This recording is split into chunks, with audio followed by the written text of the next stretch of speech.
Génesis capítulo 3, vimos el llamado que Dios hace solo y exclusivamente después de la caída de Adán y Eva. Adán y Eva, por causa de la desobediencia de Dios, eligieron comer el fruto prohibido y, lógicamente, por causa de eso, murieron en sus delitos y pecados, como dice la Biblia. Hubo la separación entre Dios y el hombre de Dios. Entonces Dios le busca al hombre. Es Dios el que llama y dice: ¿dónde estás tú? Y ese llamado, a partir de ahí, después de la caída, sigue ocurriendo como habíamos estudiado. Vimos en la historia bíblica a personas que Dios llamó, como a Noé, para salvar a él, a su familia, y darle la oportunidad a través de él a todas las personas que querían entrar en el arca para ser salvos. Lastimosamente no creyeron, no entraron. Luego de eso vemos el llamado de Abraham, que ya lo hemos hablado también, el llamado de Isaac, de Jacob y de otras personas, el llamado de Gedeón, de David, de Samuel. Y estuvimos mirando más específicamente el caso de Moisés. Vamos a Génesis capítulo 4, vamos a leer desde el versículo 10 hasta el 17. Dice: entonces dijo Moisés a Jehová: ay, Señor, nunca he sido hombre de fácil palabra, ni antes ni desde que tú hablas a tu siervo, porque soy tardo en el habla y torpe de lengua. Y Jehová le respondió: ¿quién dio la boca al hombre? ¿O quién hizo al mudo y al sordo, al que ve y al ciego? ¿No soy yo Jehová? Ahora pues ve, y yo estaré con tu boca y te enseñaré lo que hayas de hablar. Y él dijo: ay, Señor, envíate ruego por medio del que debes enviar. Entonces Jehová se enojó contra Moisés y dijo: ¿no conozco yo a tu hermano Aarón, levita, y que él habla bien? He aquí que él saldrá a recibirte, y al verte se alegrará en su corazón. Tú hablarás a él y pondrás en su boca las palabras, y yo estaré con tu boca y con la tuya, y os enseñaré lo que hayáis de hacer. Y él hablará por ti al pueblo, él te será en lugar de boca, y tú serás para él en lugar de Dios. Y tomarás en tu mano esta vara con la cual harás las señales. Muy bien, habíamos visto Moisés y sus excusas al llamado. En primer lugar, Moisés había dicho a Dios: ¿sabes qué, Señor? Yo tengo problemas de autoimagen, como muchos de nosotros lógicamente tenemos. La imagen que yo tengo de mí mismo, cómo me veo, y por culpa de eso no logro hacer ciertas cosas que a veces quisiera hacer. En segundo lugar, vemos en el versículo 13, capítulo 3, versículo 13, que Moisés tenía problemas de identidad. Dice el versículo 13 del capítulo 3, Moisés dijo: he aquí que yo llego yo a los hijos de Israel y les digo: el Dios de vuestros padres me ha enviado a vosotros, y si ellos me preguntaren cuál es su nombre, ¿qué le responderé? Entonces Moisés, a pesar de que estaba hablando con Dios mismo, dice: si yo me voy a hablar con el pueblo, me van a decir: ¿y quién sos vos? Problema de identidad. En tercer lugar, habíamos visto capítulo 4, versículos 1 al 9, que Moisés tenía problema de fe. Tenía problema de convicción, como cualquiera de nosotros. Dudamos. Recuerden de que para la fe no se necesita pruebas. Yo no necesito ninguna prueba para tener fe. Es decisión de creer o no creer. La fe no necesita de pruebas, necesita de una convicción de algo. Y eso es lo que aquí Dios también habla con Moisés, porque le da básicamente 3 ejemplos que tiene que hacer. Lo primero dice que tenés en tu mano una vara, extiende la vara se convierte en una serpiente. Eso química ni física ni no es posible que ocurra. Un pedazo de palo convertirse en una serpiente, en un animal vivo, no es posible. Entonces Dios sí lo demuestra y lo hace posible. ¿Para qué? Para demostrarle a Moisés: tu fe tiene que fortalecerse. En segundo lugar le dice: mete tu mano en tus entrañas. Y él mete su mano aquí debajo de la ropa y lo saca y sale totalmente leprosa. Y Moisés, lógicamente, al mirar su mano leprosa, se habrá preocupado, asustado, desesperado. Y le dice Dios: muy bien, vuelve a meter tu mano adentro. Y mete, y al instante sale sanado también. Eso tampoco es posible. Le pueden preguntar a cualquier médico: ¿puede una mano curarse instantáneamente o enfermarse instantáneamente? No te va a decir. Entonces, algo sobrenatural lo que Dios le está diciendo a Moisés para que su fe se pueda fortalecer. Y el versículo 9 dice: y si aún no creyeren a estas 2 señales, ni oyeren tu voz, tomarás las aguas del río y las derramarás en tierra, y se cambiarán aquellas aguas que tomarás del río y se harán sangre en la tierra. Una tercera señal. Dios está tratando de fortalecer la convicción y la fe de Moisés. ¿Por qué? Sin fe es imposible agradar a Dios, lo dice la palabra en Hebreos 11:6. Sin fe no tenemos convicción, sin fe no vamos a tener ningún testimonio de vida. ¿Cómo yo voy a cambiar mi vida si es que no tengo fe? ¿Cuál sería la razón de tener que cambiar mi vida? Sin fe no haremos realizaciones ni influencias de ningún tipo a nadie. Sin fe no tendremos autoridad para hacer nada. Y Moisés tenía que tener una buena fe correcta, enfocada en la persona de Dios, para obedecer a Dios, para el gran trabajo que tenía que hacer, nada más y nada menos que sacar de la esclavitud y de la mano poderosa de Faraón al pueblo de Israel, para llevarlo a través del desierto, cruzando primeramente el Mar Rojo. Otro problema que tenía que ahí enfrentar. Por eso que Dios fortalece la fe de Moisés, tratando de darle a él convicciones. La vara convertida en serpiente, su mano leprosa, las aguas que se iban a convertir en sangre. Tenemos en tercer lugar entonces la fe, y sin fe no tendremos autoridad, como vimos. Para eso Pablo le escribe a Timoteo y le dice: Timoteo, tú necesitas nutrirte de la palabra de fe y de sana doctrina. Si vos tenés una sana doctrina, vas a tener una buena fe. Si tu doctrina, tu enseñanza, tus principios son malos, tu fe va a estar errada. No vas a estar actuando correctamente. Por eso que la doctrina es súper importante para que la fe se pueda hacer. ¿Qué tenés que hacer, Timoteo? Desecha las fábulas, desecha los mitos, desecha los cuentos. Hace unos días estaba leyendo ahí en internet, decían, apareció otra vez un señor que hace 20 años vive enfrente al lago Ness en Inglaterra, tratando de fotografiar o de filmar al monstruo del famoso lago Ness. ¿Verdad? Imagínense, 20 años de su vida, todos los días él se va a ir con una filmadora a filmar y a sacar fotografía, porque él escuchó el cuento del famoso monstruo del lago Ness. Un poquito más atrás habían sacado a alguien que envió un robot submarino para estar investigando. Encontraron ellos ahí el famoso objeto que flotaba, que tenía la apariencia del monstruo del lago Ness. Y la persona que había hecho eso tiempos atrás dijo: no existe ese monstruo. Sí, pero está ahí. Fábulas, cuentos. ¿Cuántos tipos como eso hay en nuestro país? Escuchamos Yacyretá Teré, el Pombero, el Luisón, y así sucesivamente. Pablo le dice a Timoteo: ¿sabes qué? No vayas a seguir las fábulas, los mitos, los cuentos de viejas. No sigas, dice. ¿Por qué? Te van a alejar de la palabra de Dios y te van a disminuir tu fe, la fe correcta. ¿Qué tenés que hacer, Timoteo? Ejercítate para la piedad. ¿La piedad qué es? La piedad es aquella devoción que yo tengo para con Dios, en que día a día estoy leyendo su palabra, orando y hablando con Dios.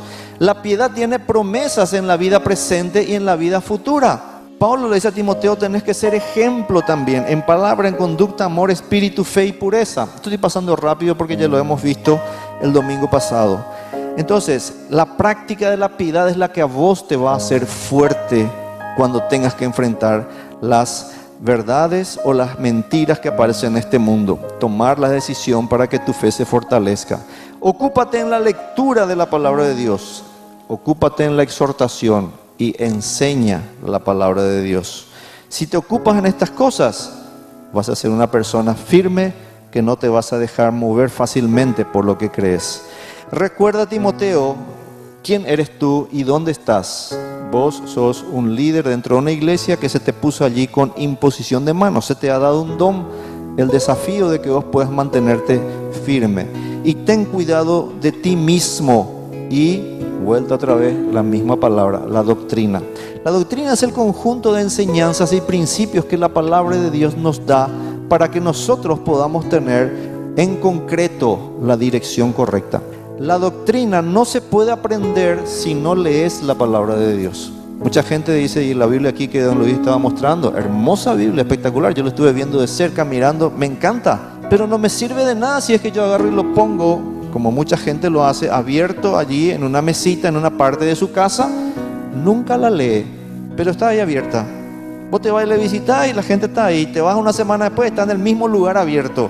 ¿Qué tenemos que hacer? Para aprender la doctrina tenemos que leer, tenemos que estudiar y tenemos que ponerla en práctica para que veamos que funciona realmente.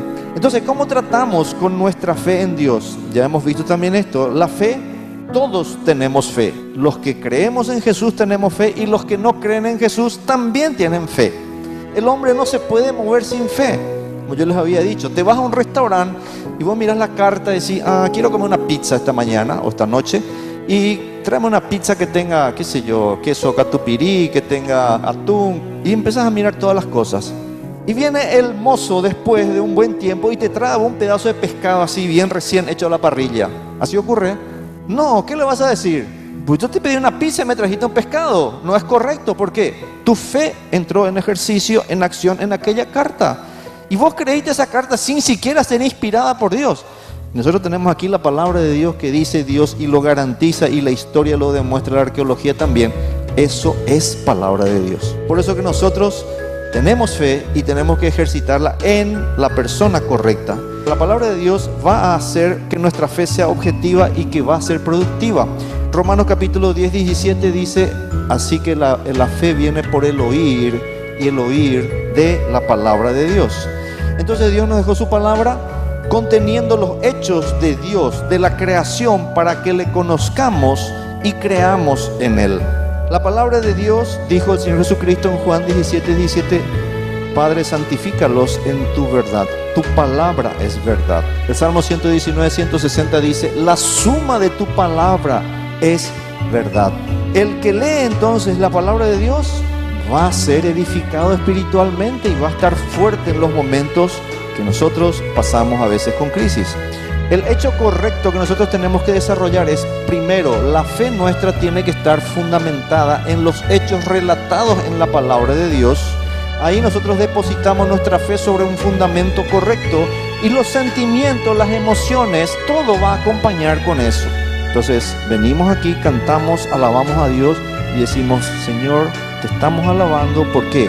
Porque los hechos de tu palabra nos dicen que yo, siendo un pecador, lejos de ti, perdido y camino al infierno, tú viniste y hablaste y me diste una salvación, me diste vida eterna. Por lo tanto, Señor, contento vengo a alabarte, porque los que estamos en Cristo Jesús ya no tenemos ninguna condenación. ¿Entienden? Pero está el otro factor, que puede ser una mala decisión, un mal procedimiento que yo hago cuando agarro y pongo, es que yo no me siento con ganas de leer la Biblia, hoy no me siento con ganas de venir a la iglesia. Entonces los sentimientos los pongo en primer lugar y dejo de lado, lógicamente, los hechos concretos de Dios. Entonces mi fe se estaba balanceando mucho y mal. ¿Por qué? ¿Y por qué Pauli me miró mal hoy? Y ya me siento mal. ¿Por qué me miraste mal hoy? Vos sos mi amigo.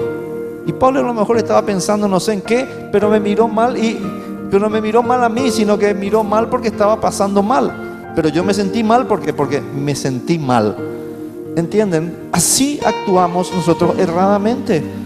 En casa me discuto con mi esposa y mi esposa me dice, ya no me querés más. ¿Pero por qué? Porque te dije que hagas tal cosa, o porque ella me dijo que haga tal cosa. Entonces es importante entender que la fe nuestra no debe ser algo que se mueve de acuerdo a tus sentimientos, a mis sentimientos. Debe ser algo que está fundamentada en los hechos concretos de la palabra de Dios. Muy bien, vimos que Moisés pone como excusas problema de autoimagen, vemos como excusa su identidad, vemos como excusa su fe, su convicción. No me van a creer, Dios fortalece todo eso. Pero ahora él habla al respecto de algo interesante. Él habla al respecto de que tengo problemas con el idioma o con la lengua. Dice ahí el versículo 10 al 12 que lo hemos leído. Ay, Señor, nunca he sido hombre de fácil palabra, ni antes ni desde que tú hablas a tu siervo, porque soy tardo en el habla y torpe de lengua. Miren a quién le está diciendo eso. Ahora, aquí hay dos opciones. Una, parece ser que Moisés estuvo 40 años fuera de Egipto, y los 40 años que él creció también y estuvo en Egipto son 80 años donde él prácticamente no estuvo hablando el hebreo.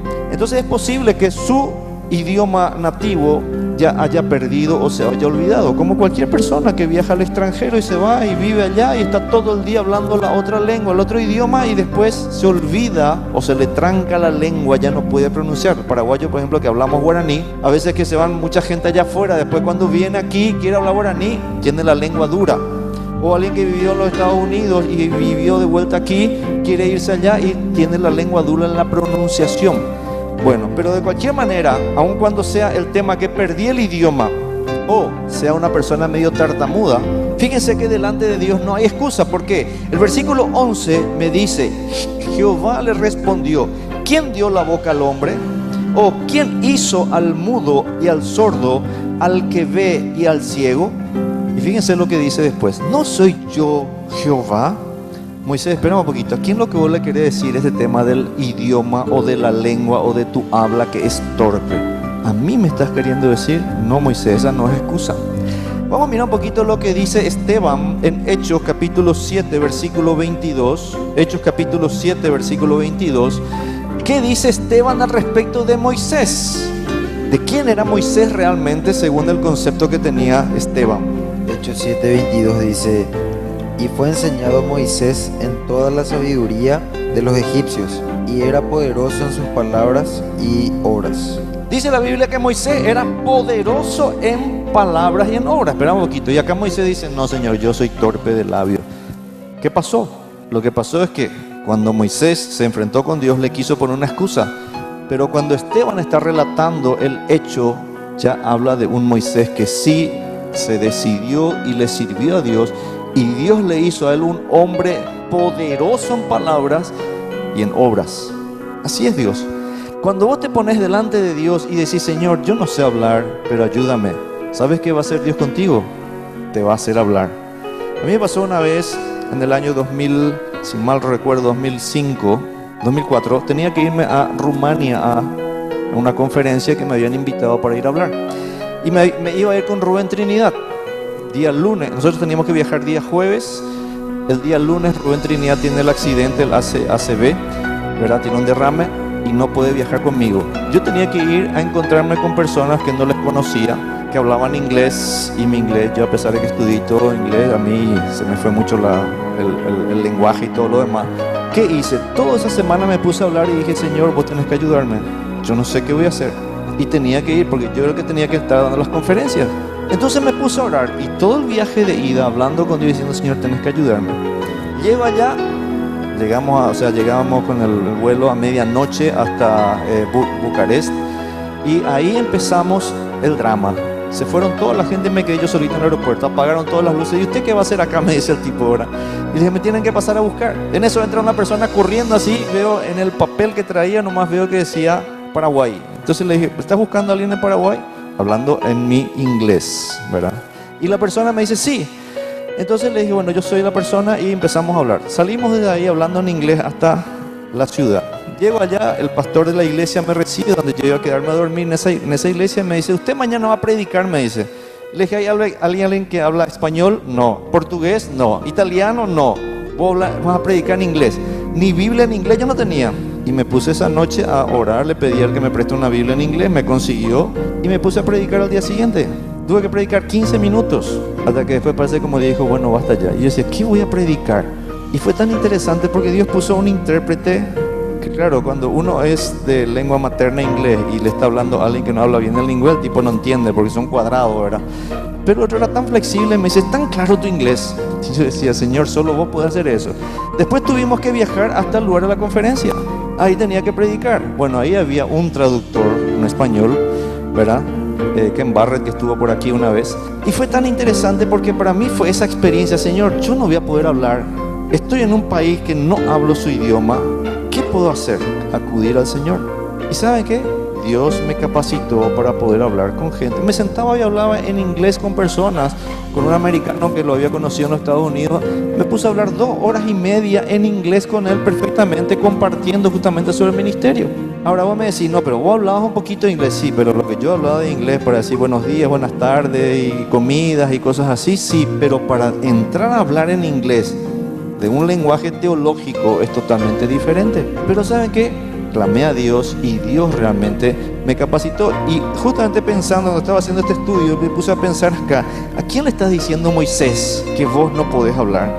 Y dice aquí: ¿quién le dio boca al hombre? ¿Quién hizo al mundo, al mudo, al sordo, al que ve, al ciego? ¿No soy yo Jehová? Por lo tanto, Moisés, tu lenguaje no es posible. Tu excusa, mejor dicho. Ahora, mucha gente va a decir: ¿sabe que yo no le puedo servir a Dios? ¿Por qué? Y porque no tengo esa habilidad. Nunca le digas eso a Dios. Al contrario, decirle, Señor, yo quiero servirte, ayúdame, y Él te va a ayudar. Y ahí es donde viene la problemática. En vez de mirarle a un Dios que es el que le hace hablar al mudo, le da la vista al ciego, le hace andar al cojo, se mira a sí mismo y dice, no puedo. Pablo le habla a los colosenses en el capítulo 3, versículo 1-3, dice, si pues habéis resucitado con Cristo, ¿qué tenés que hacer? Poner la mira en las cosas de arriba, donde está Cristo sentado a la diestra de Dios. No te mires a vos, no mires a las personas, mira a Dios. Porque de Dios sale todo poder y toda fuente que nosotros necesitamos. Por lo tanto, en el versículo 11, Dios, ¿qué les parece? No acepta disculpas. Cuando Dios te llama, no le pongas disculpas porque no te va a aceptar ninguna. Dios quiere usarte, quiere hablarte y quiere utilizarte como un instrumento útil para su gloria. Entonces la pregunta retórica es que le hace a Moisés, ¿quién le dio boca al hombre?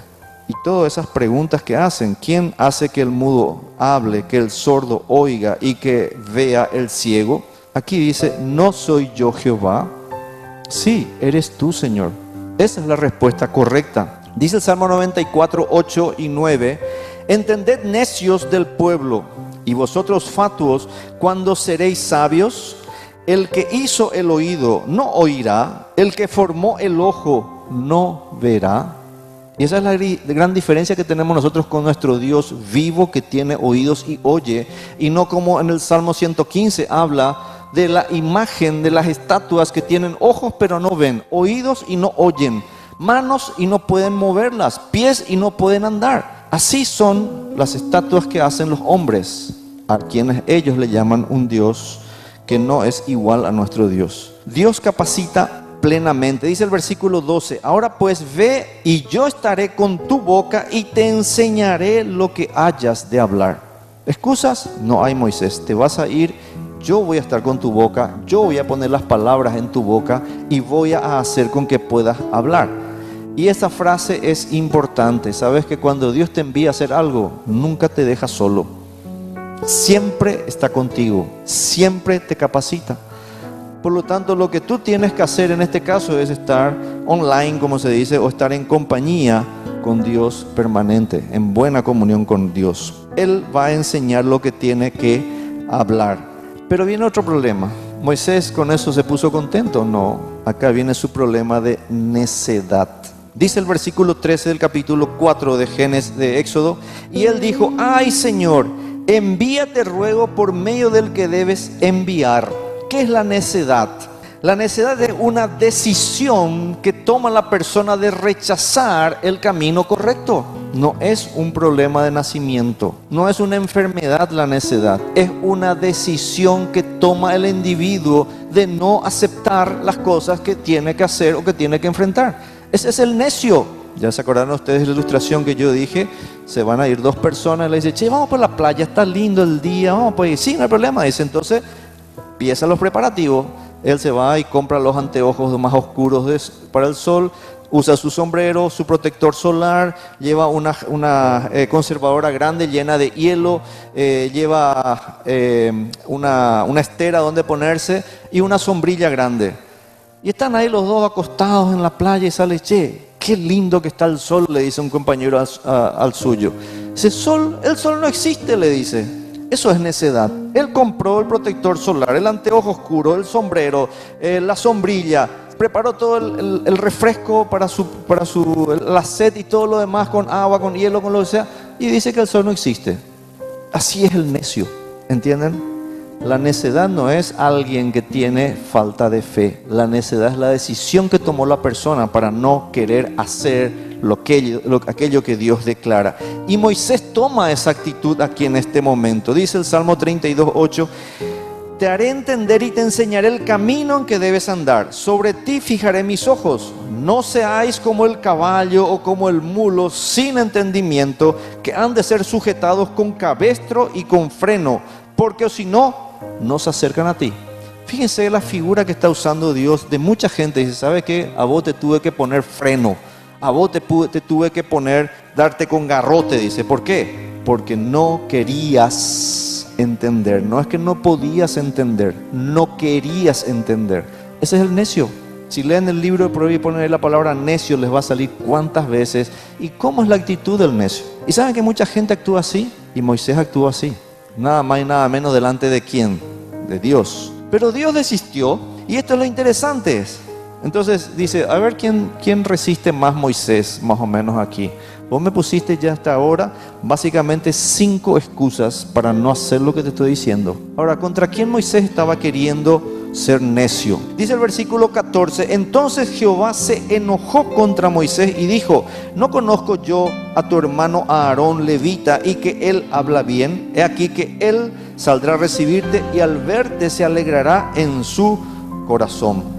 Dios entonces abre ahora la apertura para que Aarón, el hermano de Moisés, a quien Moisés no lo estaba viendo mínimo por 40 años, ahora se vaya y lo visite para que le instruya. Moisés entonces es instruido por Dios en cuanto al nuevo equipo de trabajo. Dice el versículo 15, tú hablarás y él pondrá en su boca las palabras y yo estaré con tu boca y con la tuya y os enseñaré lo que hayáis de hacer. Moisés, vamos a tener que formar un equipo ahora. Yo, vos y tu hermano Aarón. Y con ese equipo vamos a ganar. Por lo tanto, Dios le capacita, le fortalece y le previene a Moisés. Versículos 21 al 23 dice, y Jehová dijo a Moisés, cuando hayas vuelto a Egipto, mira que hagas delante de Faraón todas las maravillas que he puesto en tu mano. Pero yo endureceré su corazón, de modo que no dejará ir al pueblo.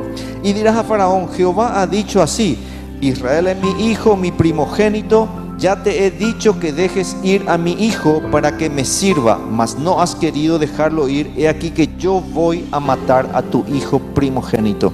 O sea que Dios de entrada le está diciendo ya básicamente a Faraón lo que va a hacer a través de su vida. Esto es importantísimo entender. La pregunta que tengo para hacerte esta mañana es, ¿hasta dónde estás dispuesto a resistir el llamado de Dios? ¿Hasta dónde estás dispuesto a hacer como Moisés, que presentó 5 disculpas para no querer hacer la voluntad de Dios? ¿Vas a poder contra Dios? ¿Eres más fuerte que Él? Dice Pablo. No. Y si Dios te está llamando y si Dios quiere usarte, sabes que no lo resistas. No te hagas del ñembotahui, como decimos nosotros en guaraní. No te hagas el desentendido, del medio tonto. Eso es ser necio. No le pongas excusa nunca a Dios y no, pero Señor, yo pues no sé hablar. ¿Sabes qué? Dios mismo te dice, ¿sabes qué? Yo le hago hablar al mudo, yo le hago oír al sordo, yo le hago ver al ciego. ¿Pero por qué resistís? ¿Sabes por qué resistís? Por tu necedad. Por eso resistís. Porque delante de Dios no hay excusa. Si todos los hombres a quienes Dios nos llamó le hubiésemos hecho caso a Dios en su momento, qué diferente sería el mundo. Pero lógicamente Dios a través de esto también se glorifica. Dios a través de esto también demuestra que Él no es un hombre cualquiera o una persona cualquiera o un ídolo cualquiera. Dios es el Dios de dioses, es el Rey de reyes, es el Señor de señores. David nos estaba contando aquí en Ezequiel capítulo 38, un poquito antes, de cómo Dios va a actuar en un futuro, y eso lo escribió aproximadamente 600 años antes de Cristo. O sea, 2600 años antes Dios ya te dice lo que va a pasar, en qué lugar va a pasar, con quiénes va a pasar, porque es Dios. Y no existe otra persona sobre la tierra que pueda agarrar y acertar exactamente así como Dios lo hace. Por lo tanto, el desafío es que nosotros podamos realmente tomar la decisión correcta. ¿Cómo concluimos esto que estábamos leyendo? En primer lugar, Dios llama a todos a salvación. Dios es bueno y Dios no hace distinción. No porque este es japonés, el otro es chino, este habla así, el otro se comporta así. Dios no hace esa distinción con nadie, ni el color de la piel, ni el idioma que habla, ni el lugar donde haya nacido. A todos Dios nos llama a salvación. Dios nos ama y nos ha amado. ¿Por qué? Porque Él nos hizo a imagen y semejanza de Él. Y por eso que el Señor Jesucristo vino a buscar y a salvar lo que se había perdido. Y por amor a nosotros, justamente que Jesús fue hasta la cruz, derramó su sangre, se quedó colgado en un madero, soportando allí todos los insultos, los agravios, las burlas que hacían de Él. Y no se bajó porque dijo, es por amarte a ti. Derramó su sangre para perdonar nuestros pecados y resucitó al tercer día. Por lo tanto, Dios nos llama a todos a salvación. Segundo lugar, Dios quiere usarnos como instrumentos en sus manos. La pregunta es, ¿vos estás escuchando qué? ¿O tu teléfono siempre está apagado para con Dios? ¿O tu teléfono siempre está en ausente? ¿O le dejas en Dios visto, como se dice ahí en WhatsApp, verdad? Me dejó en visto, dice, todo el día no me contestó, dice. ¿Sabes qué? No desiste Dios de buscarte y de llamarte. Afloja. Es la mejor decisión que puedes tomar en tu vida. Y esa decisión te va a servir por el resto de tu vida y vas a poder disfrutar de la mejor forma. Nunca dudes de qué Dios es capaz de hacer. Efesios capítulo 3 versículo 20 es un pasaje muy importante. Dice, y aquel que es poderoso para daros mucho más abundantemente lo que pedimos o entendemos. O sea, vos le pedís a Dios algo, Él te va a dar mucho más abundantemente y encima lo que vos ni siquiera pensaste, Él te lo va a hacer. Porque Él es poderoso, dice ahí Pablo en Efesios 3:20. Dios nos capacita para su servicio, tampoco dudes de eso. Si Dios te llamó y te quiere usar como instrumento, Él te va a capacitar para su servicio. Él te va a dar las herramientas necesarias y encima por las dudas va a estar a tu lado siempre para solucionar cualquier cosa que pueda pasar en ese momento. Por lo tanto, en el llamado de Dios no existe nada que pueda decir, no, pero Dios parece como que se olvidó de mí. No, Él no se olvida de vos nunca, al contrario. ¿Qué Dios espera entonces de nosotros? Ya que Él nos llama, ya que Él nos amó, ya que Él quiere usarnos como instrumentos, nos muestra todo eso, lo hemos visto a través de la vida de Moisés. ¿Qué es lo que Él espera de nosotros? ¿Qué espera de vos, de ti? Primero, tu disposición a servir. Los discípulos estaban pasando por situaciones críticas. Y cuando el Señor Jesucristo venía y les decía a ustedes, ¿creen esto? Hay una frase muy interesante, dice, Señor, creo, pero ayuda a mi fe.